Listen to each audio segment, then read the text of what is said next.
Assalamualaikum warahmatullahi wabarakatuh. Perkenalkan, nama saya Hadisa Afra Syahira, NIM 202112009.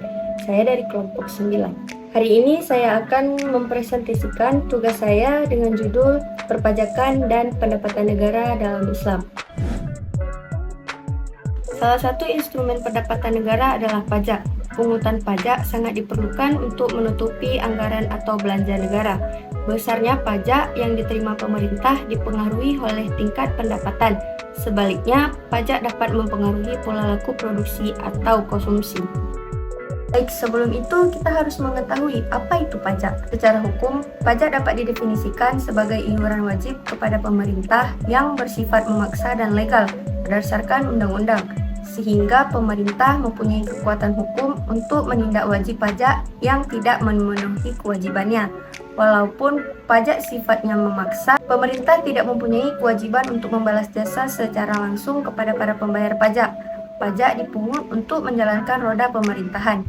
Sedangkan secara ekonomi, pajak dapat didefinisikan sebagai pemindahan sumber daya yang ada di sektor rumah tangga atau perusahaan ke sektor pemerintah melalui mekanisme pemungutan tanpa wajib memberi balas jasa langsung. Jika pungutan pemerintah sifatnya memberi balas jasa langsung, maka pungutan tersebut disebut dengan retribusi.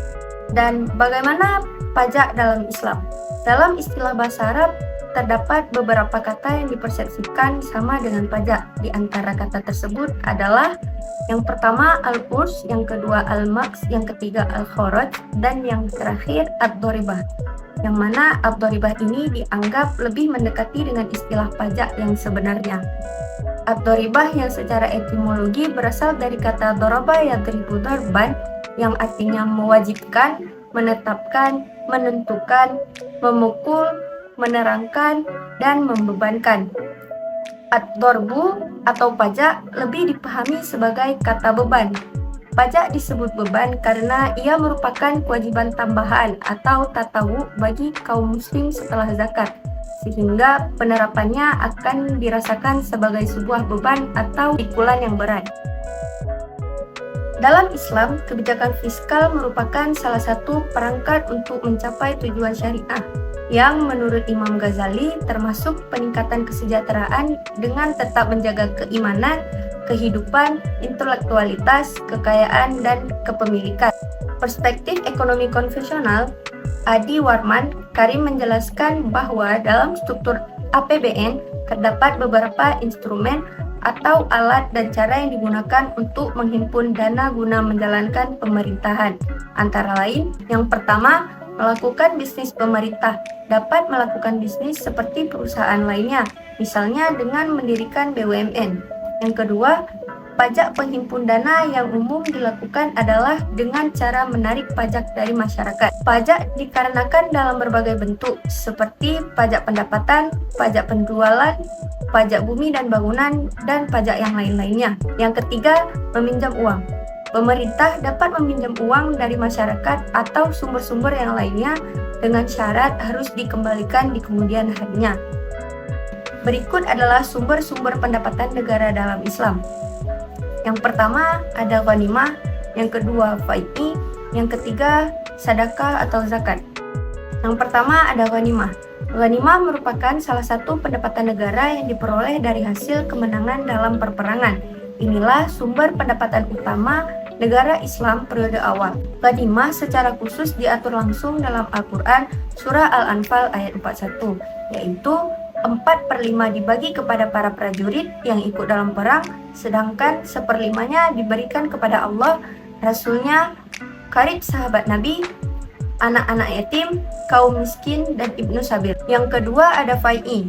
Fai'i merupakan segala sesuatu yang berhubungan dengan harta rampasan yang diperoleh kaum muslim dengan tanpa terjadinya perperangan. Dengan demikian, termasuk di dalamnya adalah pajak yang dikenakan kepada tanah, pajak yang dikenakan kepada kepala, pajak yang dikenakan kepada bea cukai. Yang ketiga, zakat atau sedekah. Zakat atau sedekah adalah kewajiban kaum muslim atas harta tertentu yang mencapai hisab tertentu dan dibayar pada waktu tertentu. Zakat merupakan kewajiban bagi golongan yang mampu sebagai bentuk perimbangan harta di antara sesama masyarakat. Dalam pelaksanaannya, negara berkewajiban untuk mengawasi dalam mekanisme zakat. Negara memiliki hak untuk memaksa warganya yang mampu memberi zakat tetapi enggan membayar zakat tersebut. Dan selanjutnya kita akan membahas tentang tax amnesty. Apa itu tax amnesty? Secara bahasa, tax amnesty terdiri dari dua kata, yaitu tax yang artinya pajak dan amnesty yang artinya pengampunan.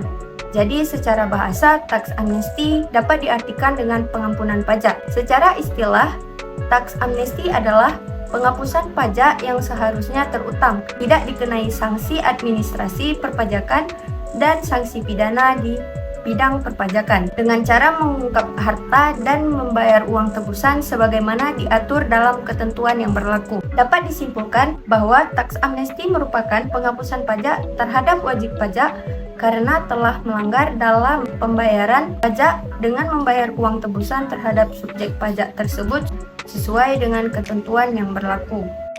Tax amnesty pada kebijakan ekonomi Islam. Kebijakan tax amnesty menurut pandangan Islam harus dilihat dulu mengenai hukum perpajakan dalam Islam itu sendiri. Ketika kebijakan pajak itu diterapkan sebagai suatu yang dibolehkan, maka kebijakan tax amnesty pun dapat dikeluarkan. Tetapi penerapan tax amnesty tersebut nampaknya sulit ditemukan dalam sistem ekonomi Islam. Ketika pembebanan pajak diatur sebagai sumber tambahan untuk menutupi kekurangan belanja negara. Hal ini dikarenakan sifat pembebanan pajak sebagai hal yang sementara dan insidentil. Ketika suatu negara yang menerapkan sistem perekonomian Islam sudah terpenuhi anggaran belanja negara tanpa dari sektor pajak, maka ketentuan pembebanan pajak tidak ada. Dengan sendirinya, kebijakan tax amnesty pun tidak ada. Berdasarkan Pasal 1 Butir 1 Undang-Undang Nomor 11 Tahun 2016, yang dimaksud dengan pengampunan pajak atau tax amnesty adalah penghapusan pajak yang seharusnya terutang, tidak dikenai sanksi administrasi perpajakan dan sanksi pidana di bidang perpajakan dengan cara mengungkap harta dan membayar hutang tebusan. Selanjutnya, manfaat kebijakan tax amnesty bagi negara. Yang pertama, meningkatkan pertumbuhan ekonomi melalui repatriasi aset yang ditandai dengan peningkatan likuiditas domestik, perbaikan nilai tukar rupiah, penurunan suku bunga, dan peningkatan investasi. Yang kedua, perluasan basis data perpajakannya lebih valid, komprehensif, dan terintegrasi. Yang ketiga, meningkatkan penerimaan pajak. Kebijakan tax amnesty juga memberikan manfaat bagi wajib pajak sebagai berikut. Yang pertama, adanya penghapusan pajak terutang yang atas pajak yang belum diterbitkan ketetapan serta tidak dikenai sanksi administrasi atau sanksi penjara. Yang kedua, penghapusan sanksi atas ketetapan pajak yang telah diterbitkan. Yang ketiga, tidak dilakukan pemeriksaan pajak, pemeriksaan bukti permulaan, dan penyidikan tentang tindak pidana perpajakan.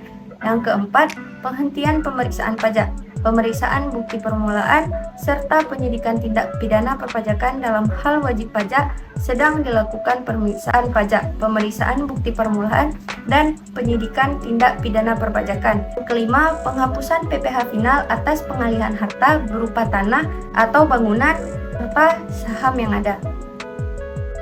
Mungkin hanya ini yang dapat saya sampaikan. Apabila ada kesalahan dalam pengucapan dan penyampaian, saya mohon maaf.